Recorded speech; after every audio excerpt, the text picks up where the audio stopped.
நடப்பு ஐபிஎல் தொடரை வெற்றிகரமாக ஆரம்பித்த சென்னை சூப்பர் கிங்ஸ் அணி தொடர் தோல்விகளால் தத்தளித்து வருகிறது. இதனால் இந்த 2025ஆம் ஆண்டில் சென்னையின் பிளே ஆஃப் வாய்ப்பு ஏறக்குறைய முடிவுக்கு வந்துள்ளது. இந்த நிலையில் மும்பை இந்தியன்ஸ் அணியுடனான தோல்விக்கு பிறகு சிஎஸ்கே கேப்டன் தோனி அளித்த பேட்டி இணையத்தில் வைரலாகி வருகிறது.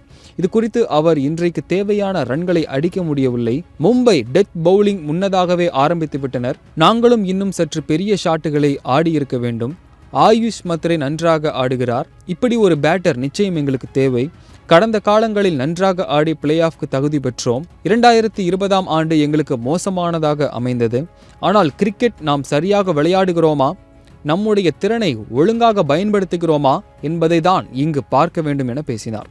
அது மட்டும் இல்லாமல் அனைத்து போட்டிகளிலும் எங்களுடைய குறைகளை சரி செய்ய முயற்சிக்கிறோம் எனவும், இது போன்ற சமயங்களில் உணர்ச்சி வசப்படக்கூடாது எனவும், பிரச்சனைகளை ஒவ்வொன்றாக சரி செய்து அடுத்த சீசனில் கம்பேக் கொடுப்பதற்கான வழியை பார்க்க வேண்டும் எனவும் பேசியிருக்கிறார்.